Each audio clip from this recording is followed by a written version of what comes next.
Yo, what's going on, family? How y'all doing? How y'all doing? What's up? What's up? Let me get this mud away from the light, y'all. Cool. What's going on, family? What's up? What's up? Wait till a couple people get on here. We gonna talk. What's good? What's good? What's up, fam? How y'all doing? What's up, family? What's going on?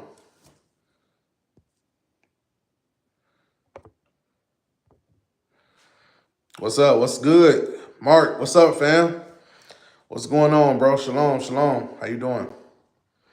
How y'all doing, family? What's up? What's up? What's going on? What's going on, family? We're gonna start in 30 seconds, fam. How y'all doing? Good evening, good evening. How y'all doing? We're gonna start in 20 seconds. What's going on, family? How y'all doing? How y'all feeling? What's going on, fam? What's going on? We're gonna give it 30 more seconds before we start, family. We're gonna give it to like, 2 minutes. So a few more people can get on so I can tell y'all what's going on.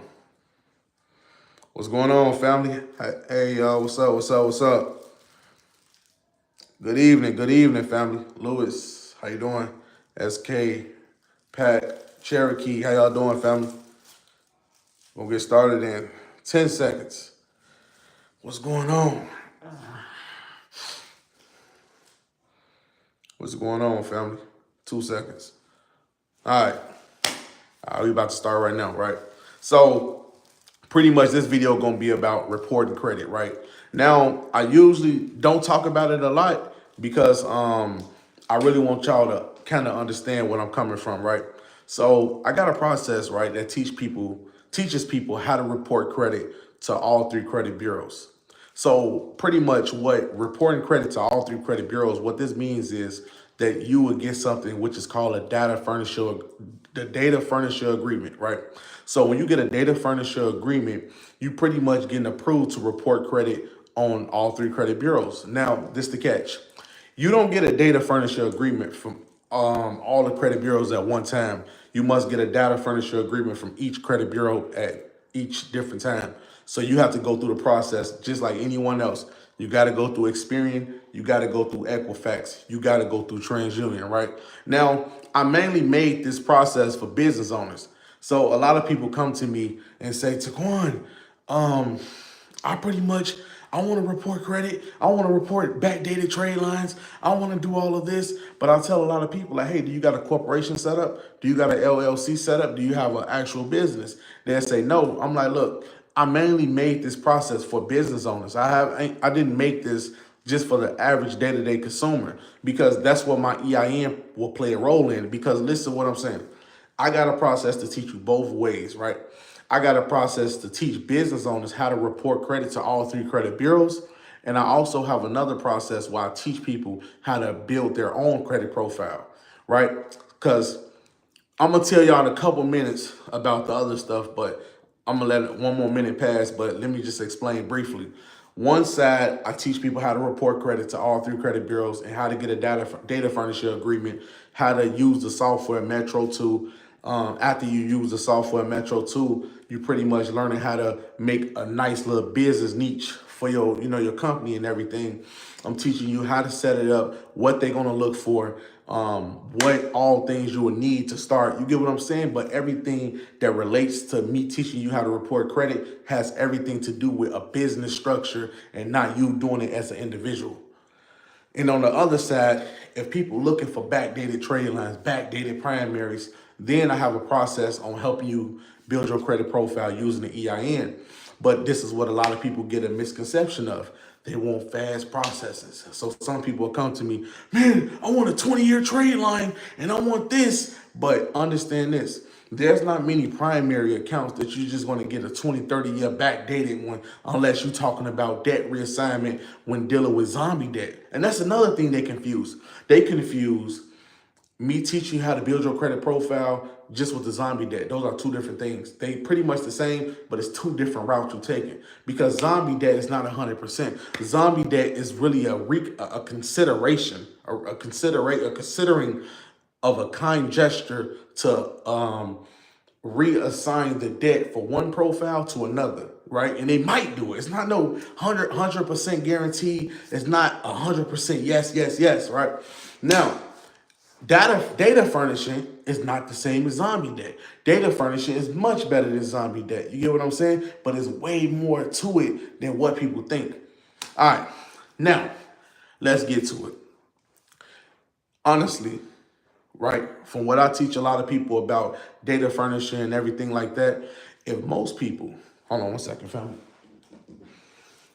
For most people that I teach about data furnishing, how to report credit to all three credit bureaus and everything like that, if I was to teach you guys how to do it and you successfully executed it, you probably would be in federal prison. And I'm gonna tell you why.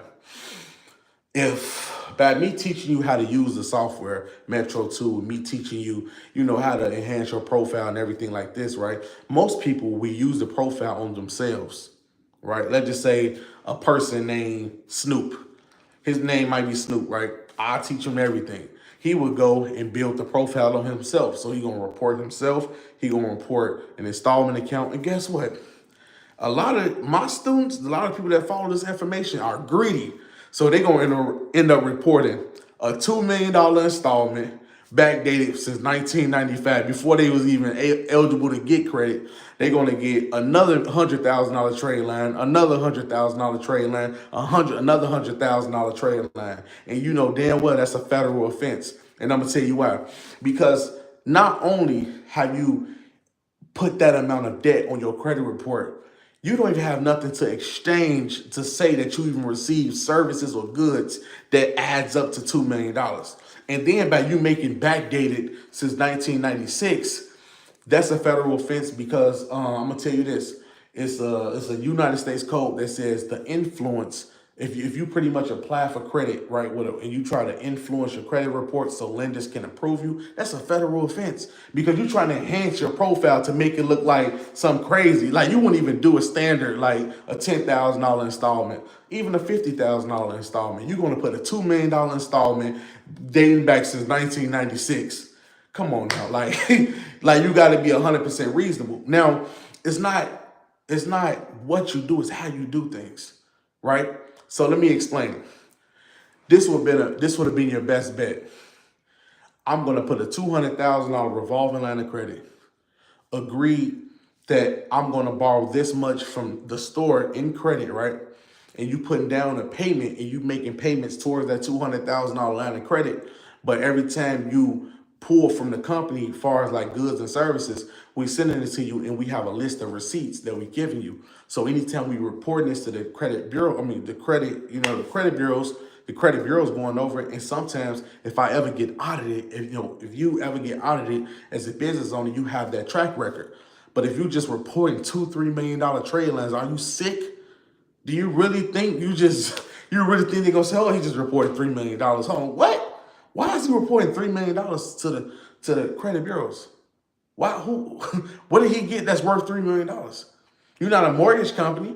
You don't sell real estate. So what was $3 million? Now, if you say, hey, he bought services from us, and you actually got the everything to back it up, then it's another thing. But if your company started a year ago, how do you have backdated trade lines from 20 years ago, 26, 27 years ago?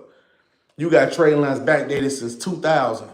You was 4 years old around this time. How the hell you get a trade line that backdates since early 2000?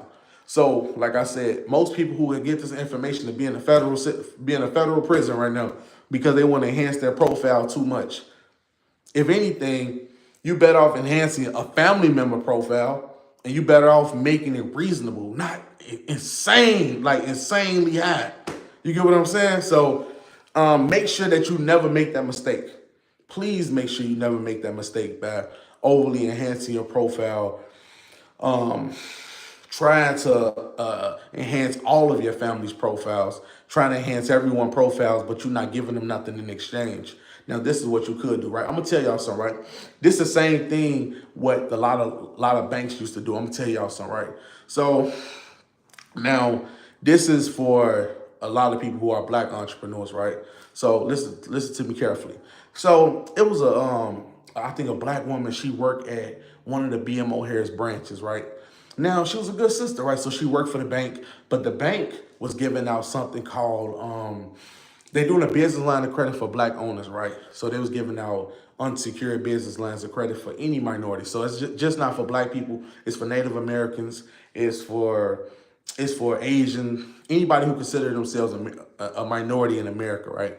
So by her, by her knowing the information and actually how to get approved, the underwriting was very loose at the branch that they worked at. Because remember, they wanted to get as many applications approved as possible because they get paid like that, right? And it makes their bank ratings go up.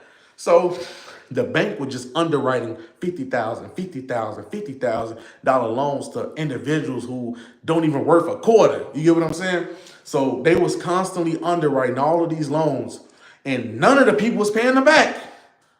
You get what I'm saying? So it's like she had all the information on how to get the unsecured line of credit, but it cost her job because she put herself in a situation and giving people who unresponsible money, and it was giving too many people money out because guess what? She knew the answers on what business category you need to be in, what your business age needs to be in, and they also doing manual review underwriting. So that means when the underwriter get your file, they process it through. I personally know one of the branch managers at BMO Harris right now, and he worked outside of Chicago. He worked outside in the suburb land, and you can go to his desk directly, and he put your stuff right under underwriting.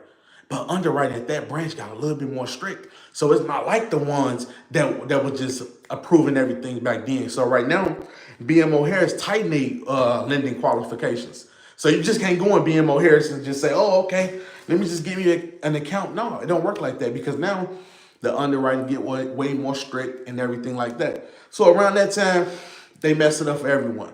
So let's just say if a person decided that he wanted to report credit, one of the highest things that you probably could do is fraud. You want me to tell you why? Because if you had that type of credit on your back, every bank will approve you for almost any calculation. Like I said, credit is almost like a game, like Grand Theft Auto. So you are enhancing your Experian report, your TransUnion, and you pretty much putting a fraudulent data on your profile to make it as such as if like you've been paying on a $2 million loan for 20 some years. Now, when the bank get that file, they look at it, right? They're going to approve you. You meet all the data points. Your profile is excellent, and you can manage a substantial amount of debt. But the only problem is you are 26. How do you have a primary account saying that you're paying off a home for $2 million and you are only 26 and this account been open for 22 years? So that means you had to get the account when you was 4 years old. And I don't see nothing on file that says anything was reassigned to you or you was a co-borrower. You get what I'm saying? So they might process it through, but the bureaus, not the banks, but the bureaus, the person who's doing the data furnishing for you, eventually the bureau is going to catch on and one of the head managers is going to contact you. Explain this account because now we're doing an investigative review, and by us looking at your account, we can see fraudulent activities being taken place. And then when they audit your account, right, you being a business owner, they terminate you just like that because you not reporting credit accurately. You get what I'm saying? And not only that, the person who got their account reported $2 million, he getting this, getting that, getting that, getting that. And then the Fed swoop in. And then they like, what the, you wrote up all this. That's Fed bound. You know what I'm saying, right? You can enhance your profile, but you have to make it reasonable and give something of exchange for it. So let's just say, I'm gonna give you an example. I'm gonna show you guys how to build up a business, right? If you wanna report high trade lines as a data furnisher. Let's just say me. What work you wanna put me in? Let's just say I do home repairs, right? Me personally. Let's just say name of my company is Home Repairer, right? And pretty much I do home repairs. And I offer an online credit, right? I offer credit, right? Let's just say we approved you for up to $230,000 towards a rebuild on your home. Now, you wanted upwards of 200,000, right, of labor and costs and everything like that for us to fix up your house. Okay, we took the job. Now we under contract. So now the amount of debt that you owe us is 200,000. You gave us 30% of 200,000, which would be 30. Let's just say if it's 60,000, right? 60,000 you gave us, right? So if you gave us 60,000 of 200,000, right? So boom, you pay 60, boom, you owe 140. 140 is going towards your credit line, right? But the whole 200, because the deal is 200. So we put 200 towards your credit line. The balance shows 140 left. We can report that to the credit bureaus. You get what I'm saying? Let's just say if you had a retail store, you sold an Xbox. Let's say the Xbox 1000, and you know that nobody can sell no Xbox for 1000. But let's just say the Xbox is 1000. You pay me 30% of the Xbox amount, 300. I can report the total amount was 1,000, but all you owe is 700, and that can be looked at as an installment on your credit report. You get what I'm saying? So it's how you do it. It's not what you do, it's how you do it. If you got a shipping company, let's just say you ship cars, you say, hey, we can get you a credit line with us. How much? We get you up to this amount, but you got to pay 50%. He said, okay. Let's just say if it's to ship cars, 50,000. He paid 25,000, and we shipped over 100 cars. We got that invoice written up perfectly, and we can also report towards his credit to say that he's been paying this much for it for our services, and this been going on his consumer report, and this also is a revolving credit. So it's showing $50,000 towards an installment. Or we can make it look like he got to pay 50,000 and he only got to pay 1% a month towards his loan. You get what I'm saying? It's how you do it. Now, it don't have to be backdated because they're going to see the information. They're going to say, okay, it's accurately processed. But if you just put in $2-3 million and you don't have nothing to exchange that, the operation going to be over faster than you know it. Then the credit bureau is not going to trust you no more to report for them because you're reporting fraudulently. And that's one thing that you don't want to make that mistake and do.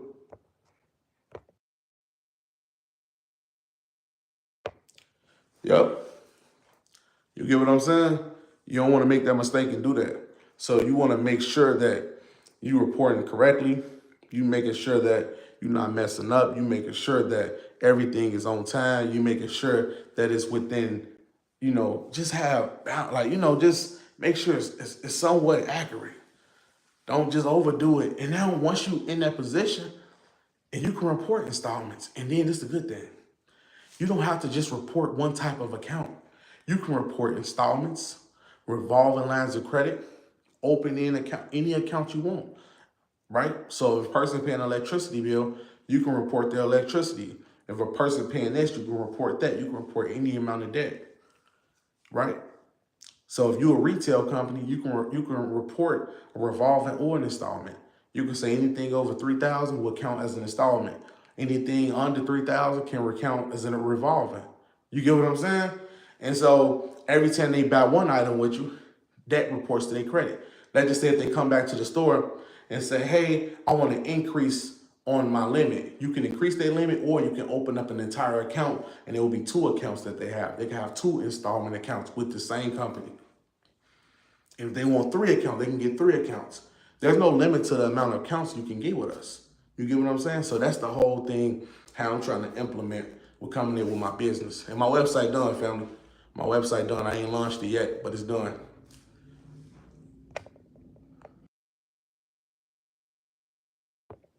Yep. You get what I'm saying? Yep. You're gonna need to do it like that. Is it possible to report credit on Metro 2 with credit bureau ID? Yeah, you will need a credit bureau ID.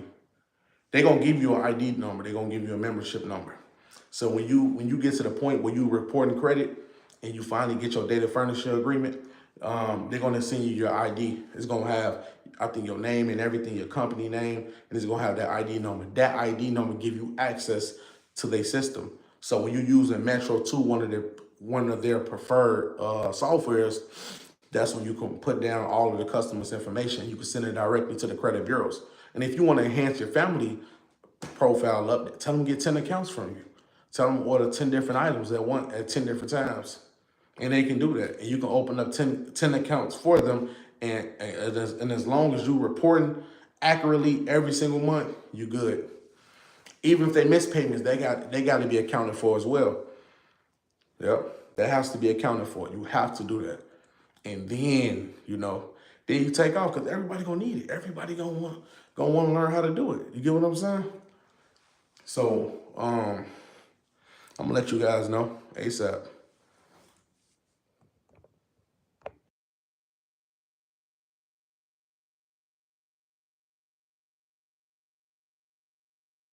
Yeah.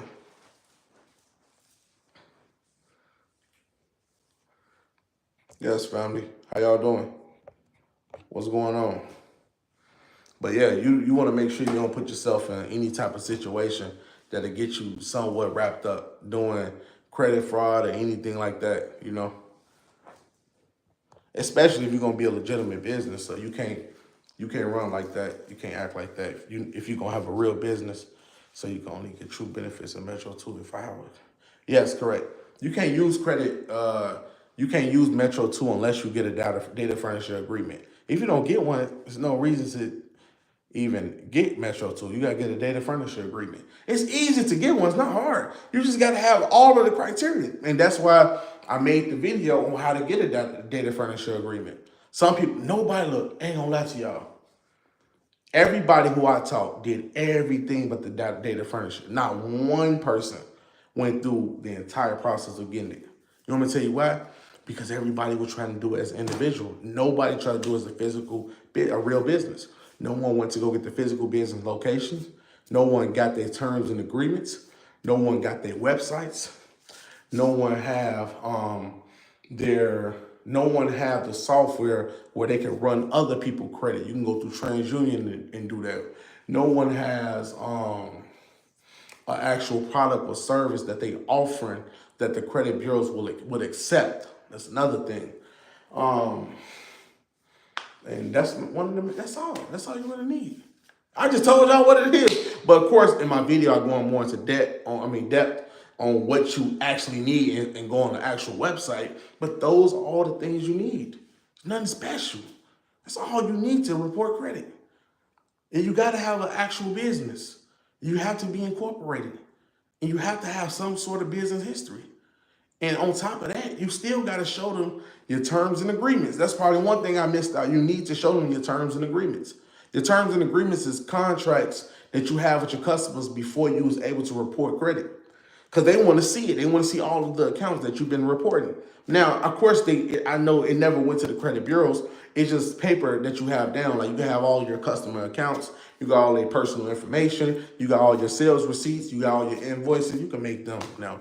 You got all your invoices. You got everything. So when the credit bureaus come see you, they're going to analyze your profile. They're going to send it up. And once they send it up, they do a final analyzing of all of your documentation, your paperwork. You a good fit for the credit bureau so you can report. Boom. They send you a membership ID, say congratulations, like they told me, but they told me what I needed. They told me they was gonna finalize it. They sent it upstairs, spit it right back out. They say he need this, that. And I talked to the manager at Equifax, located in Atlanta, Georgia. And he told me, look, you gotta get this, you gotta get that, you gotta get that. And it stuck with me forever. But that's why I teach. That's what I teach. You have to have all of your business in order, and it's only for business owners. So it's not for individuals who just want to report on their own credit. Do not report on your own credit with a data furnisher agreement. Please do not report on your own credit. If you have the knowledge to get it, if you understand it, if you know how to go and get it, and make sure that you can put a family member and let them get it and let them report on your credit. You get what I'm saying? Because you want to be able to keep it. Of course, you want to be able to keep it. You want to be able to do stuff like that. You don't want to just go out there and just do anything with it. You want to make sure you can be able to keep it.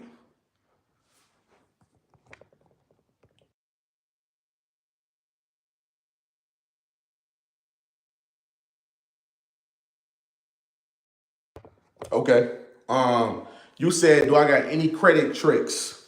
I got a lot of credit tricks. The first thing I tell a lot of people, you have to analyze your report. You got an Experian report, you got an Equifax, you got a TransUnion, right? All three displays and show different reports. Some of them be 100% accurate, most of them don't. And I'm gonna tell you why. You can have an account with Equifax, but your TransUnion can have a collection, and it might not made it to all three. And so you have to make sure that that report is cleared out. But speaking in terms of you have no collections, no late payments, that's a clear report. The first thing I would tell you to do, if you want to know any credit tricks, would to be to add rental history on your report and throw a trade line on there.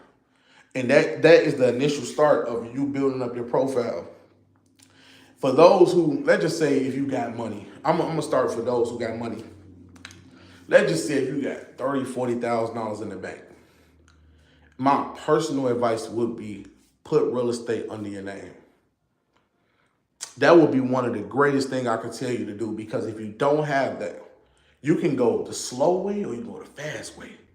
The slow way would be you putting authorized users on your report, you putting credit strong, you building up your credit report, you putting secure lines of credit. That means you're probably paying $500 to $25,000 towards a personal secured line of credit, and you paying that back. And that's the slow way. That's not the fast way. You're gonna be okay, but you're not gonna be excellent. You get what I'm saying? You're gonna have an okay report. You might have a 750 credit score, but you don't have the meat and the bones. You get what I'm saying? So you might have a 750 credit score with 6 accounts, but when they analyze the accounts is weak. They're not strong enough. So you might have a little pool for credit cards here, maybe a little baby little car or a $15,000 car at Westlake Financial. Oh, that's another bank you can go through who's sweet. If you go through Westlake Financial, they'll get you in. They'll get you a car up to $30,000 just with a trade line on your credit report. You don't even have to have no spectacular credit, because Westlake is thirsty to give out loans. You get what I'm saying? So you can take the little credit report you have, go to Westlake and get you a $30,000, $40,000 car. You get you a $30,000, $40,000 car, pay on it for 3 months. That 3 months towards a $40,000 installment is very good. Then you go ahead and grab you a personal loan. Don't go to an actual place to get a personal loan. Go to a credit union. Ask the credit union bank, let me get 10,000, let me get 5,000. That's what I'm applying for. Or let me get 1,000. If you apply for the lowest amount, 9 times out of 10, you will get it. You apply for a $1,000 loan and your payment history is A1, you take that $1,000 out. Now, once you pay on it 2 more months, let's just say 6-month process. Now, you're able to get the other good stuff. Now you're able to get the business lines of credit, 50,000, 30,000, because now you've been paying off 100%. And that's the slow way of doing it. Fast way of doing it, I got the money, I'm gonna go get real estate. Now you put real estate on your name, you can go anywhere you want.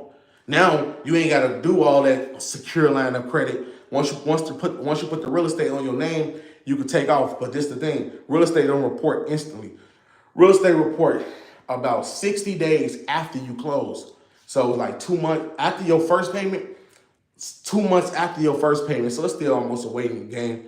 2 months after your first payment, you start to see on your report. Like you're gonna see, boom, how much you owe, and that's gonna be good. So if you owe 150, 160,000 towards a mortgage, now you good. Then you just take clean off. Then you don't have to wait and build up. No. You don't need no secure loan. You don't need no authorized users. You don't need no secure line of credit. You don't need an auto loan on your credit. You don't need a personal loan on your credit. You don't need nothing else after that. You get what I'm saying? But most people are not going to take the obligation because everybody think like consumers. So they first thought is, oh, it's a lot of money, but they don't see the outcome. Well, if I take out this, I can go get that. If I take out this, I can go get that. Because the banks not trusting me. Remember, we in the middle of a recession. So the lending credit, listen, when you in times where interest rates are at their all-time high, that means the banks has tightened up their lending requirements. They not too quick to give the average person with a very low credit criteria 100,000. That's why they want you to take out certain type of debt so they can trust you. You get what I'm saying? So if you want to go the slow way, you can. If you want to go the fast way, you can. But make sure that it's strategic. And the only reason why I said $150,000 house, because if you stay low, it's possible you can be paying a $7, $8, $900 mortgage payment instead of paying almost $3,000, depending on how much money you have.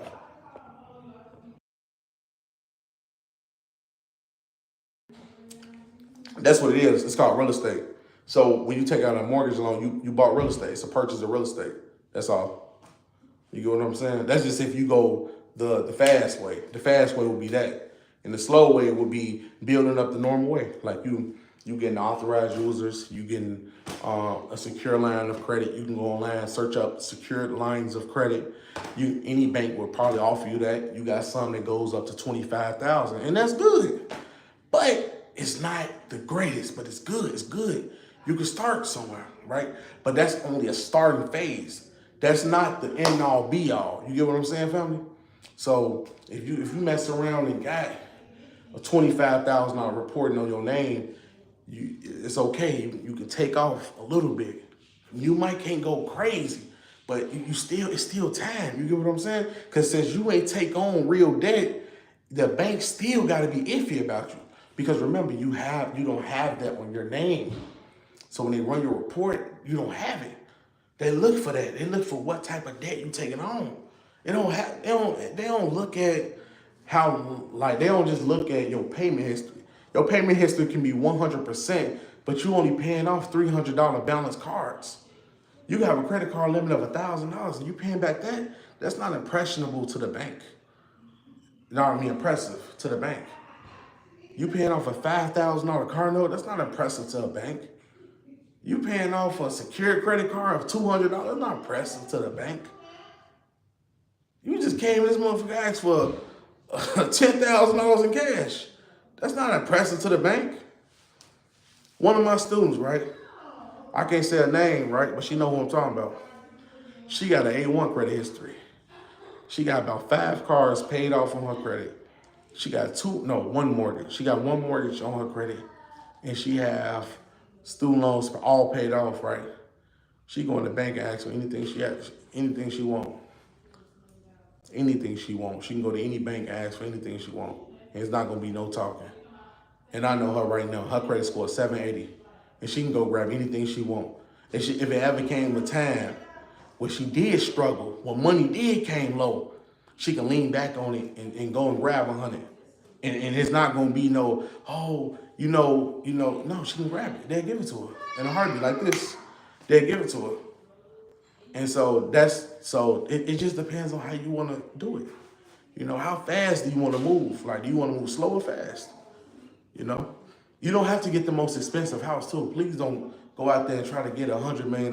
You don't have to do that. You don't have to you don't have to live in it. Just get something to invest or get an auto loan. Auto loan is good too. If you get an auto loan, you can do something with it. That's real good. That's a real good start.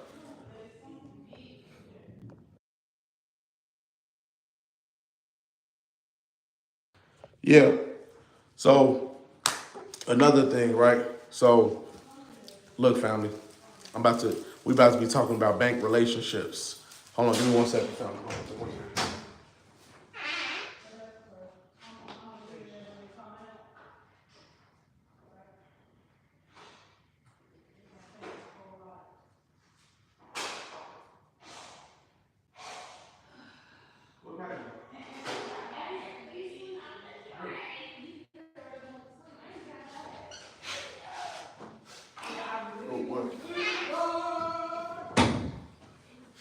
All right, family. So look at it like this, right?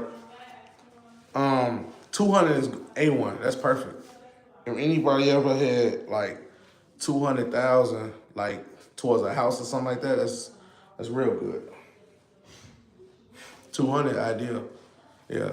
But it's not even that. If you want an auto loan, it'll work too. So a $50,000 auto loan will work. A $40,000 auto loan will work. That'll get you somewhere.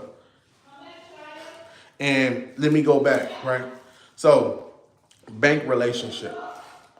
Now, for people who want to know how to get money off strictly banking relationship, You have to know what bank to go to build a relationship with. Many people under the perception that if you just have a bank account and you build a relationship with them, they're going to give you stuff. No, because most banks is not even, they don't have the lending capacity to give money. Some banks is more strict than others. Some banks is more broke than others. A Wells Fargo is not like a, you can't compare a Wells Fargo to a McCoy Federal Credit Union. I don't think you guys know what a McCoy Credit Union is. Well, you can compare Navy to a smaller credit union. You get what I'm saying? So you got to know where are you going as far as building a relationship. Now, let's just say for Navy, if you was with Navy and you build a relationship, yes, they will work with you. Yes, you can make millions of dollars from them. Yes, they will help you build a relationship with them. But you just got to know how to use the amount of debt that's coming your way. You got to know how to invest it. You got to make sure that you're always on time with your payments. And then after you build a relationship, that's when you start asking for products. Hey, apply for this and apply for that, but make it slow, not too fast. And make sure you have a plan with the money. Because if you don't have a plan and you just out here applying for stuff, getting credit, but you really realistically don't have a plan, it's gonna backfire because now your utilization gonna be through the roof. Nobody else gonna give you money, so you got to make sure that utilization get all the way back down. And then when it reports again, it actually show, yeah, he made an honest payment. He made his good payments, So now they can like, okay, we can trust you. You brought the utilization all the way down. But people be at 100% utilization used. What? You use 100% of your utilization, you come back and ask for more credit? No. That utilization got to be under 10 before you go back to the bank asking for anything. Banks don't respect that. You get what I'm saying? So you want to make sure that utilization is under 10%. Anytime you ask for money, anytime you ask for a credit increase, anytime you ask for a loan, anytime you ask for an auto loan. You get what I'm saying? Yep. And like I said, I know a lot of banks, they give you crazy limits. What is another bank I heard? PenFed giving out $100,000 on the personal side. And you got a lot of credit union banks that give out renovation loans. And a lot of them, like Navy Federal was one of those banks that gave a home renovation loan, but they gave it right to you. Not like they give it to your builder, they give you the money to renovate your own home. You get what I'm saying? And you can take out a 50, 60, or $70,000 renovation loan and use it for investment. You don't have to use it for your actual home. You can use that for an investment. They don't know where it's going, but as long as they see a mortgage on your credit, it's very easy to get it, man. But without a mortgage, it's kind of going to be questionable because they're going to look for real estate on your credit to see why you getting a renovation loan if you don't own a home. You get what I'm saying? So it's just two sides of the spectrum. However you want to do it, you want to do it the easy way, hard way, slow way, fast way. It don't matter as long as you are strategic with your goals. Be very strategic and don't be thirsty for it. You got to understand where exactly are you trying to be with this, how far you want to go. I don't know everybody's dreams. I don't know everybody's aspirations. I don't know what everybody's thoughts is. You get what I'm saying? So you got to know exactly, okay, I want $200,000 in credit to go on. How can I get there? I can point you that, okay, you can do this, you can do that, you can do that. So give me a number and then I can help you get there. You have to give me a number. You get what I'm saying? Give me a specific numbers. So I'm going to take 3 people, right? Give me a number, y'all. Give me a realistic number. How much credit would you want to have by time June come? June of 2024. How much credit would you want? Realistically. That in your reach. Because you can't start from nothing, just expect. No, I'm saying from where you at. Where you at right now, financially, credit-wise, where you at right now, how much credit would you want by June? Okay, you want a $50,000 loan. Okay. 900 what? 900 what?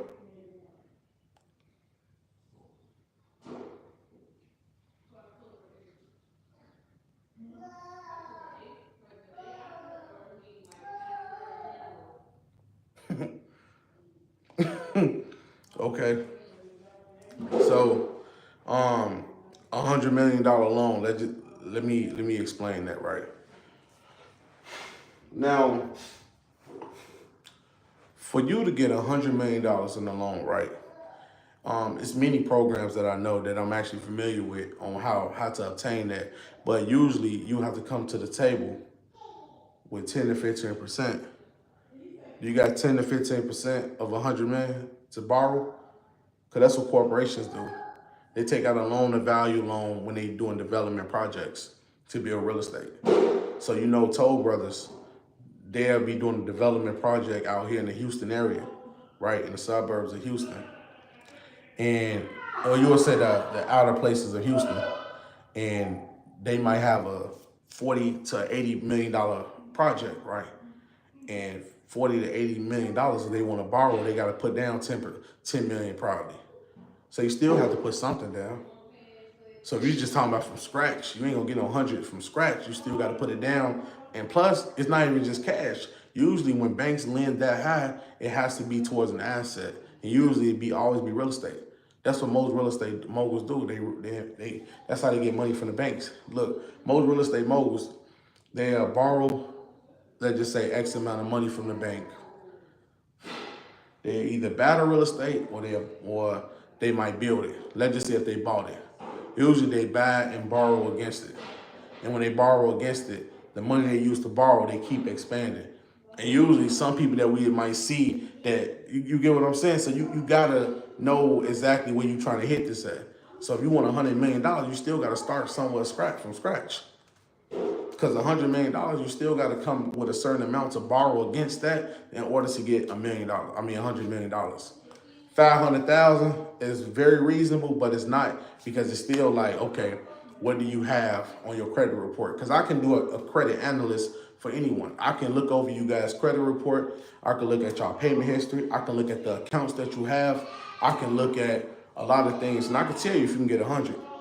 Or if you don't have that, you don't have any collections, I can show you how to enhance your report to get 100. The most I probably took out of credit, right? Let's just say within this last 2 years, probably it'd be about 200 and some thousand. I took about 200 and some $1,000 in credit. 130, about almost 200,000 in credit. And that's small compared to the major people that's doing this. You talking about, there's people out there that's getting it like for real, you know? Yeah, they can delete late payments. Yes, they can. Yes. So if you guys want to touch that amount of credit, it's easy. It's not hard. But I just had to, out of all the times I've been studying, right? I've been looking at credit for a couple of years, but I never understand criteria.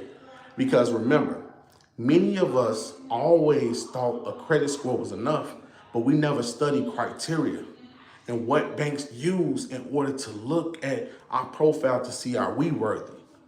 Once I learned that and I studied certain data points that the bank look at, it was game over with. Because I knew once you get one, you can get two. Once you get two, you get three. But it's still, you got to step your way up and do it. It's not no overnight thing. You get what I'm saying, family? Bye, y'all. Look, I'm out for the night, y'all. You know, peace and love to everybody. Enjoy y'all evening. Love y'all. Keep your heads up and continue to study. Continue to watch the information. You know, I'm out. Peace and love.